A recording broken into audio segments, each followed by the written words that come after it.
गुरु द्रोणाचार्य गले में लगाकर कंधे पर बिठाकर अश्वत्थामा को अपने घर पर लेकर गए। कुटिया में पहुंचकर कृपी देवी ने देखा, अश्वत्थामा की मां ने देखा, मेरा बेटा आया है। आज गुरु के घर से बेटा जल्दी आ गया, आज गुरु के घर से बेटा जल्दी आया है, क्या बात है?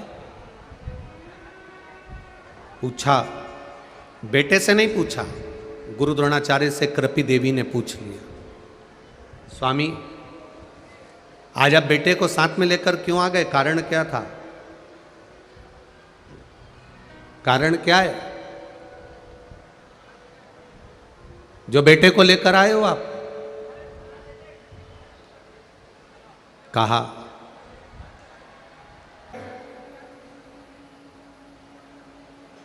किस कारण से आप अपने बेटे को आज लेकर आ गए? गुरु द्रोणाचार्य ने कहा, केवल कारण एक है, मेरे बेटे की हंसी उड़ रही थी, उपहास हो रहा था।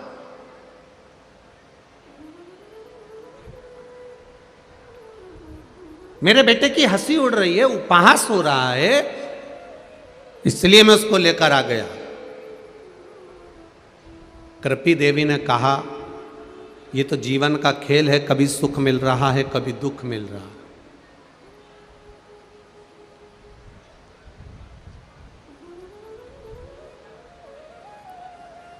आज के समय में जो गरीब है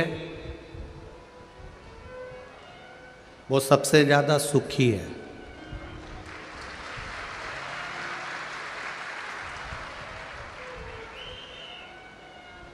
जो पैसे वाला है वो सबसे ज्यादा दुखी है। गरीब व्यक्ति कहीं पर भी बैठ जाए, शान सत्ता से अपने साथ में दरी लाया, कम्बल लाया, बिछाया, और गरीबड़ा कहीं पे भी बैठ के कथा सुन लिया, जा कहीं पर भी बैठकर सुखी। सबसे ज्यादा दुखी है तो पैसे वाला।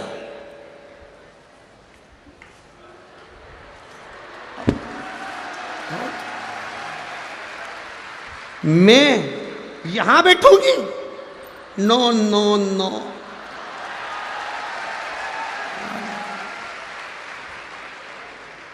मैं फिर दरवाजे पे खड़े होके, तुम मुझे जानते नहीं हो? एक फोन लगाऊंगी और अब भी तुम दरवाजा खोलोगे और मुझे अंदर जाने को कहोगे। एक फोन लगाऊंगी। अब इसको नहीं मालूम कि तेरा काम एक फोन पर हो जाता है तो शिव भक्त का काम भी एक बेलपत्र और एक लोटे पानी से हो जाता है। कहना कठिन है महाराज, बहुत कठिन। थोड़ा दुनिया का सबसे जो गरीब है वो सुखी है। कितनी मस्ती में बैठा, आराम से भैया, एकदम अलमस्त होकर चकाचक, उसे कोई मतलब नहीं, बस वो तो उठता है और जहाँ पर अर्चना दीदी और उनकी पूरी टीम ने जहाँ भोजन की व्यवस्था करी, वहाँ जाता है, भोजन करता, नहाया धोया और फिर अपनी जगह पे आकर बैठ गया। और जो सुखी सुख, और इनके सुख का एक आनंद, बरहानपुर वालों छोड़ना मती, इनके सुख का आनंद लेना।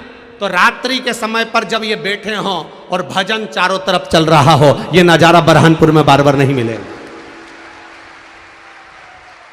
चारों तरफ बैठकर ये भजन करते हैं, चारों तरफ जहां इनको मौका मिल जाता, मैं ग्रुप बनाया, भजन गाया, नाचे कूदे, स्मरण करा, ढोलक तबला खंजरी मंजरी सब साथ में लेकर चलते हैं। और इनके भजन का जो आनंद आता है वो जीवन में कहीं नहीं मिल सकता। और मैं बरहानपुर के एक एक व्यक्ति को धन्यवाद दूंगा कि बरहानपुर का एक एक सेठ, एक एक व्यक्ति इन शिव भक्तों की सेवा में लगा हुआ है। कोई पोया, कोई हलवा, कोई फल बांटने में लगे हुए।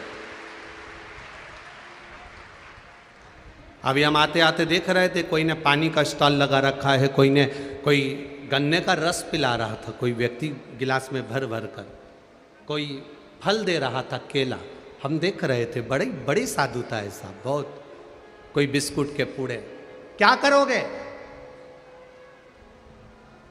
शंकर की कथा बाचने वाला, शंकर की कथा करवाने वाला, शंकर की कथा सुनने वाला और शंकर की कथा में सेवा करने वाला कोई दूसरा नहीं होता, मेरा देवाधिदेव महादेव होता, कोई दूसरा नहीं। आप अगर कथा में सेवा कर रहे हो, लगे हुए हो, जल वितरण कर रहे हो, भोजन करा रहे हो, कार्यकर्ता बनकर सेवा कर रहे हो, तो भी तुम शिव हो। जो सुन रहा है वो भी शिव है, और जो करा रहा है, जो करा रहा है वो भी शिव है। यह आपके भीतर की भक्ति का बल है।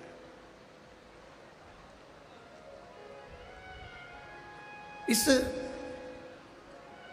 बेटे को कृपी ने कहा, इस बेटे को आप लेकर आ गए हो, पर जीवन का सुख दुख तो कैसा चलता है? जिस गुरु द्रोणाचार्य के घर में वैभव की कमी नहीं थी, जिस गुरु द्रोणाचार्य घर में धन की कमी नहीं थी, जिस गुरु द्रोणाचार्य के घर में सत्ता और वैभव की कमी नहीं थी, वो गुरु द्रोणाचार्य आज अपने बेटे को एक गाय का दूध भी नहीं पिला पा रहे हैं। ये जीवन का समय का खेल है, ये खेल।